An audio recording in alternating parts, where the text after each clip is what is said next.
Hello everyone. My name is Cheng Zhang from Beijing University of Post and Telecommunication in China, and my presentation is titled Fast-tunable graphene-based AWGR for deep learning training networks. In this talk, I will present the design of a graphene-based AWGR device, and I will discuss the key challenge in current optical interconnect technologies and how our device solves these problems. And this focus will be on the tunable AWGR's compatibility with AI distributed training traffic, the device design process, and the improvement in training efficiency for large-scale deep learning. I will divide it in three parts. First, now we all recognize that the growing influence and importance of large AI models.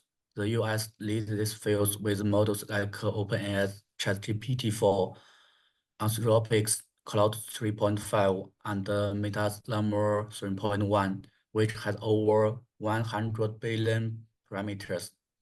Meanwhile, China has also made some progress with models like Earnable from Baidu and Q1 Max models from Alibaba. Yeah. But sorry. According to the Economist, global investment in large AI models is expected to exceed $200 billion by 2025, highlighting the rapid advancement of AI and the increasing investment in this area.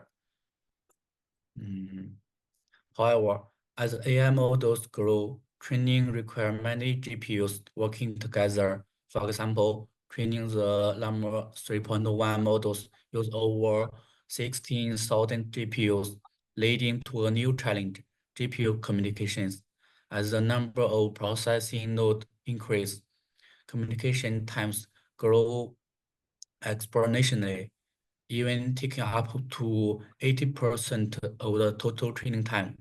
One reason may be that while current data architecture can support cloud computing and streaming 5G service, but they are not optimized for the AI training communication.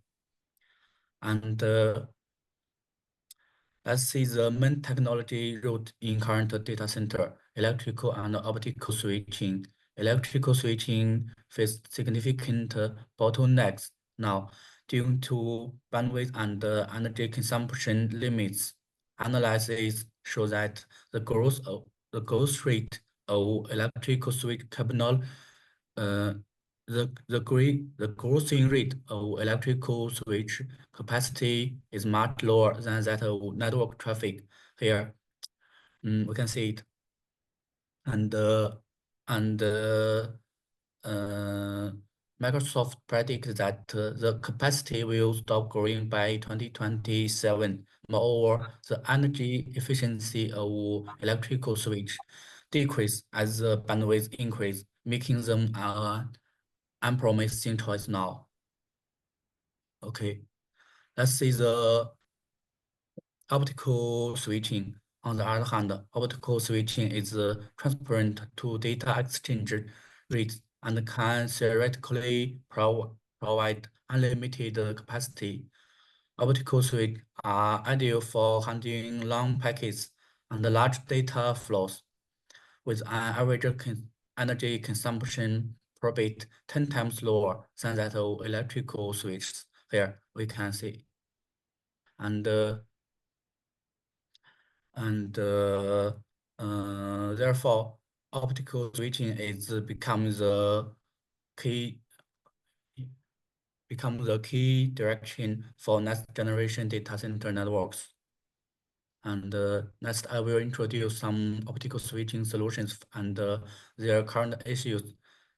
The dominant technology is 3D MEMS, which can offer transparent and high bandwidth switch, but also has significant drawbacks, such as high switching delay from microseconds to milliseconds, high cost, and limited scalability. it can only be deployed at the aggregation layer, not for real-time switching.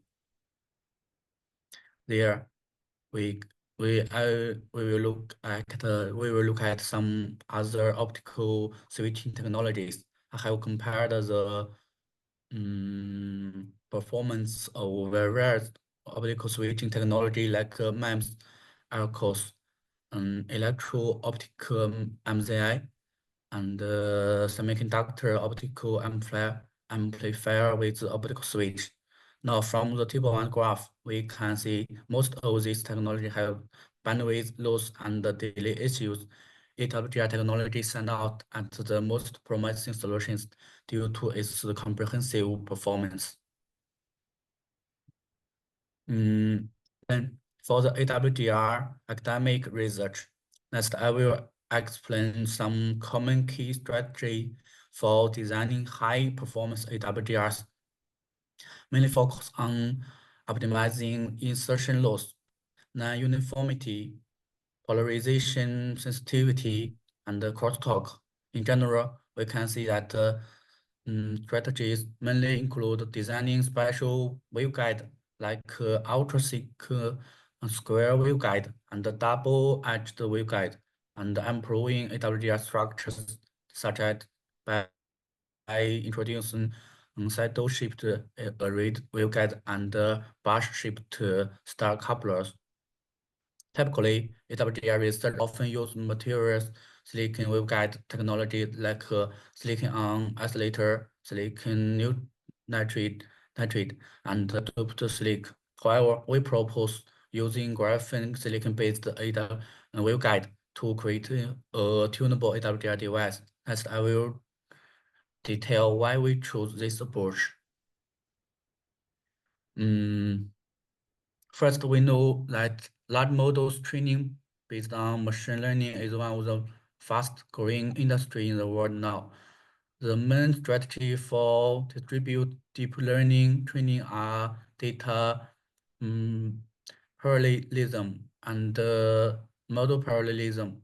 In data parallelism, training data is split, then each GPU process a part of them, and the results are combined using or reduced operation. The 3D torus architecture here, and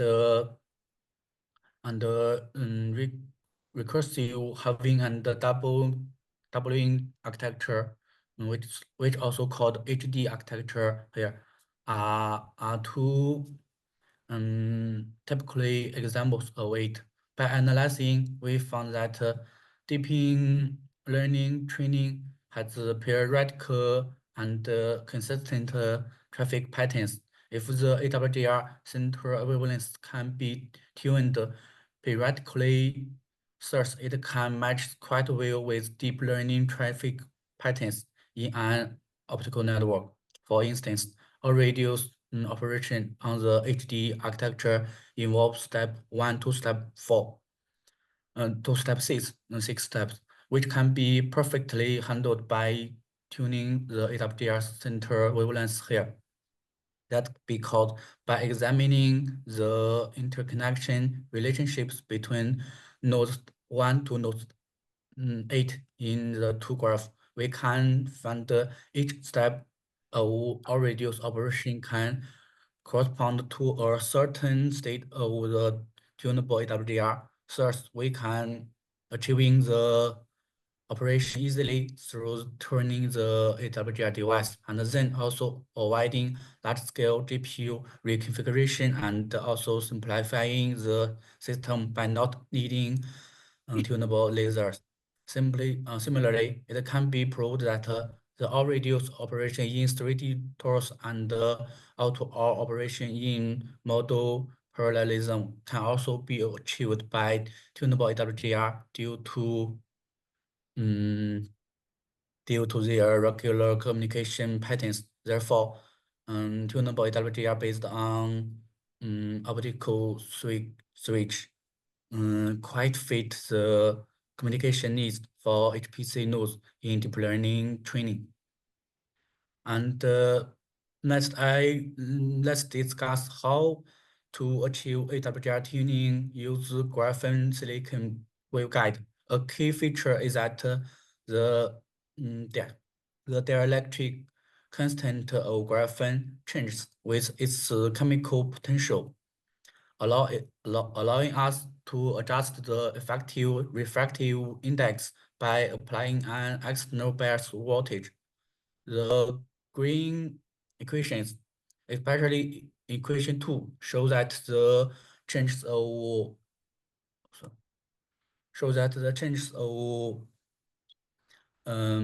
effective refractive index of the graphene silicon waveguide can alter the AWGR center wavelength. Thus, the tuning AWGR device is realized by adjusting the bias voltage of graphene. After that, we also need to optimize the graphene design. Increasing the number of graphene layers can expand the tuning range, but also will increase the device loss. We finally found that 3-layer graphene may to be the best balance. And then that we also need to optimize the structure and the size of the graphene silicon waveguide for the best balance between tuning rate, speed, and loss. The left image shows dielectric constant change with the chemical potential in 2 different graphene silicon waveguide structures. And the right image shows how waveguide size affect performance of and tuning ability. Here, we chose a graphene HBN graphene silicon structure. The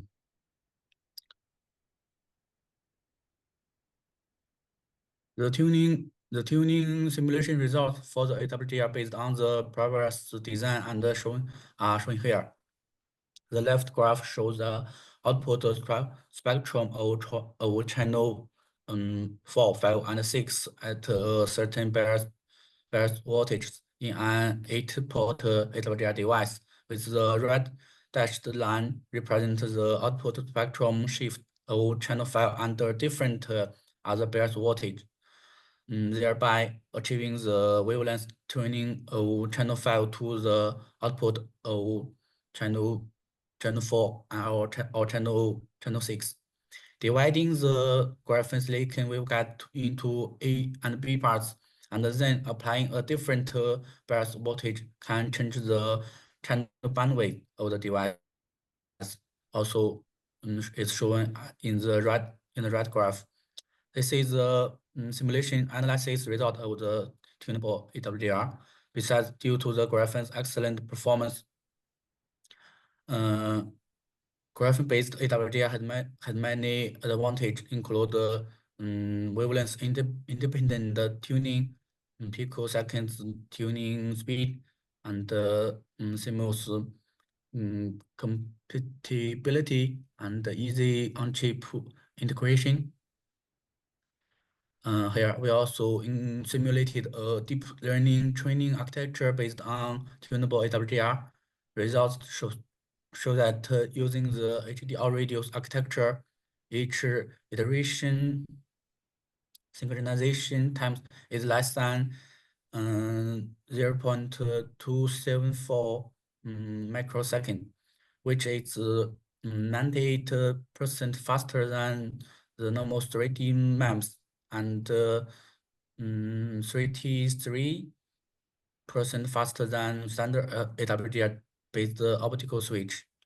The right image is showing our test system for AI training using a tunable AWGR optical network.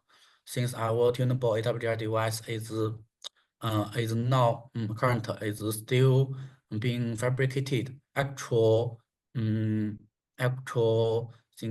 synchronization times will be measured once it is the device is complete. Yes, that's concludes my presentation. Thank you. Thank you very much. So any questions from the audience?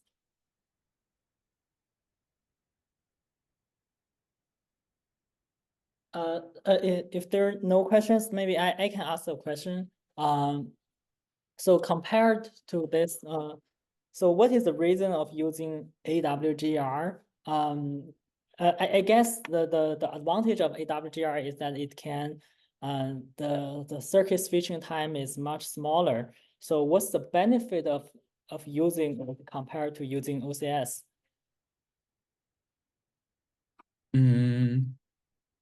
I think the advantage of AWGR is the very short switch time, and it can be adjusted easily compared with other optical switch technologies. So Yeah. have you compared the end-to-end training time reduction using AWGR? Yeah. It's in the theoretical simulation. It can be